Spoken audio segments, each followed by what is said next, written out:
2024 বিধানসভা নিৰ্বাচনক লৈ তৎপৰ হৈ পৰিছে শাসকীয় বিজেপি। আজিৰে পৰা দুদিনীয়াকৈ বিজেপিৰ কাৰ্যনিৰ্বাহক বৈঠক। সভাপতি দিলীপ শইকীয়াৰ নেতৃত্বত প্ৰথমখন কাৰ্যনিৰ্বাহক আৰু কাৰ্যনিৰ্বাহকত আগন্তুক নিৰ্বাচনৰ ৰণনীতি প্ৰস্তুত কৰিব দলটোৱে। 24 নিৰ্বাচনৰ টিকট সন্দৰ্ভতো বৈঠকত হ'ব আলোচনা। কাৰ্যনিৰ্বাহকত উপস্থিত থাকিব ৰাষ্ট্ৰীয় কাৰ্যকৰী সভাপতি নীতিন নবীন। 900ৰো অধিক প্ৰতিনিধিয়ে অংশগ্ৰহণ কৰিব এই সভাত। শ্ৰীমন্ত শংকৰদেৱ কলাক্ষেত্ৰত অনুষ্ঠিত হ'ব এই কাৰ্যনিৰ্বাহক বৈঠক। আৰু 2024 নিৰ্বাচনৰ বাবে এক প্ৰকাৰ তৎপৰ হৈ পৰিছে শাসকীয় বিজেপি দল। আজি কাৰ্যনিৰ্বাহক বৈঠক। আজিৰে পৰা দুদিনীয়াকৈ বিজেপিৰ কাৰ্যনিৰ্বাহক বৈঠক। শ্ৰীমন্ত শংকৰদেৱ কলাক্ষেত্ৰত এই কাৰ্যনিৰ্বাহক বৈঠক অনুষ্ঠিত হ'ব। সভাপতি দিলীপ শইকীয়াৰ নেতৃত্বত প্ৰথমখন কাৰ্যনিৰ্বাহক বৈঠক বিজেপি দলৰ।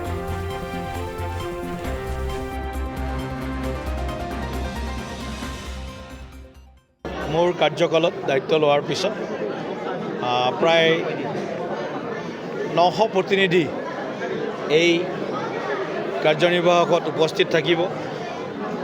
মাননীয় ৰাষ্ট্ৰীয় কাৰ্যকৰী সভাপতি নীতিন নবীন ডাঙৰীয়া বিশেষভাৱে এই কাৰ্যনিৰ্বাহকত উপস্থিত থাকি তেখেতে কাৰ্যনিৰ্বাহক সভাৰ উদ্বোধনী কৰিব।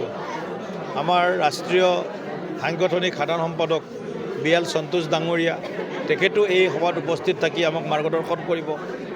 অসমৰ নিৰ্বাচন প্ৰভাৰী ৰাষ্ট্ৰীয় উপসভাপতি সাংসদ বৈজয়ন্ত পাণ্ডা ডাঙৰীয়া, অসমৰ নিৰ্বাচনৰ সহ প্ৰভাৰী জম্মু কাশ্মীৰ বিধানসভাৰ বিৰোধী দলৰ দলপতি সুনীল শৰ্মা ডাঙৰীয়া আমাৰ মাজত উপস্থিত হ'বহি। আমাৰ উত্তৰ পূৰ্বাঞ্চলৰ সমন্বয়ক, আমাৰ দলৰ এগৰাকী অন্যতম মুখপাত্ৰ উত্তৰ পূৰ্বাঞ্চলৰ সমন্বয়ক সাংসদ ডক্টৰ সম্বিত পাত্ৰ ডাঙৰীয়া আহিব। ইয়াৰ লগতে আমাৰ মাননীয় মুখ্যমন্ত্ৰী ডাঙৰীয়া পূৰ্ণ সময় এই কাৰ্যনিৰ্বাহকত থাকিব।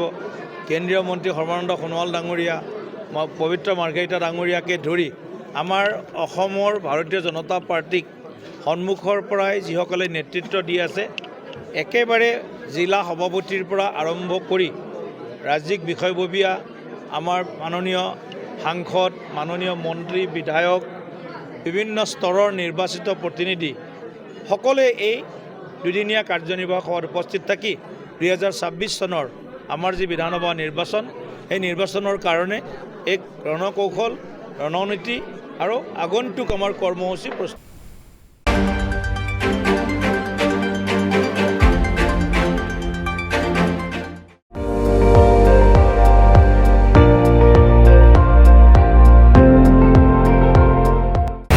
আপুনি চাই আছে ND24, সৰ্বশ্ৰেষ্ঠ নহয় সৰ্বোত্তমৰ দৌৰ।